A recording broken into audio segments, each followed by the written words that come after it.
गुरु का अर्थ होता है मार्गदर्शक।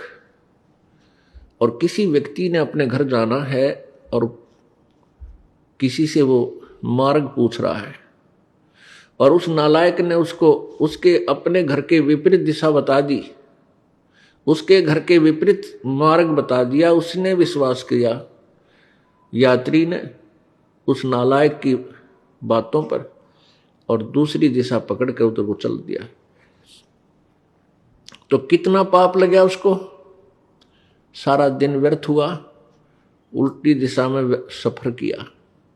ऐसे ही ये जो मार्गदर्शक संत हैं, जो वेदों और गीता जी तथा सदग्रंथों से परिचित नहीं और संत बन बैठे, ये पिछले जन्म के पुण्यकर्मी प्राणी थे। ये जो संत पद पर हैं, गुरु पद पर हैं, ये कौन थे? ये भक्ति की चाह में घर से निकले, आत्म कल्याण के लिए घर से निकले। आगे इनको नकली संत मिल गए, वो नकली गुरु मिल गए। उन नकली गुरुओं में क्योंकि वो अच्छी आत्माएं थी, उन गुरुओं के साथ उनका एक नेक नाता भी बन गया और उनकी पिछले पुण्य कर्मों के कारण उनका स्वभाव भी अच्छा, उनकी लगन भी अच्छी देख करके किसी को तो उत्तराधिकारी बना दिया, किसी को प्रचारक बना दिया उस अज्ञान का। वो भोली आत्मा फिर आगे दुनिया को गुमराह करने लग गए, अपना कल्याण तब भूल गए, औरों का कल्याण में लग गए, जबकि स्वयं ज्ञान नहीं। और पूरी पृथ्वी पर अब यही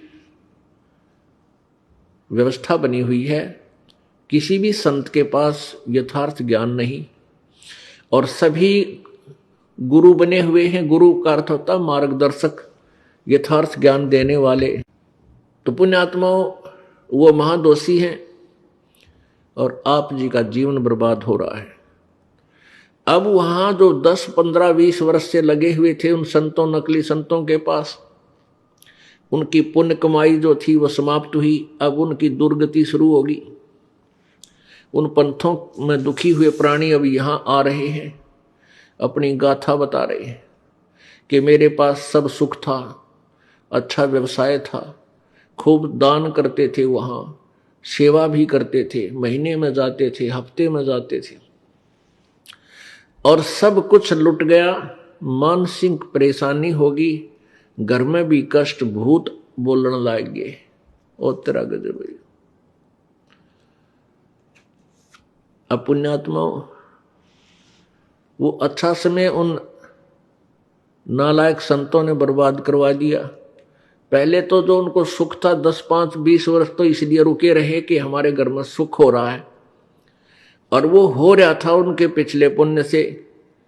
जब वो पुण्य खत्म हो गए तो पाप का दौर शुरू हुआ। पाप का दौर शुरू हुआ तो उन संतों के पास समाधान नहीं कि वो प्रारब्ध में यानी किस्मत में आए संकट को वो निवारण कर दें। अब फिर वो उनकी थ्योरी, उनका सिद्धांत सुनकर के कर्म तो भोगना ही पड़ता है, इसलिए फिर कुछ दिन वहीं पड़े रहते हैं कि भी यूं कहते हैं कर्म का दंड तो भोगना ही पड़ता है, इसलिए कोई बात नहीं, ये भी भोगेंगे। तो पुण्यात्माओं, इस काल भगवान ने अपने नकली संत भेज कर, नकली संदेश वाहक दूत भेज करके पूरे रूप से पूर्ण मानव को अज्ञान से परिपूर्ण कर दिया और भक्ति से भगवान से कोसों दूर कर दिया।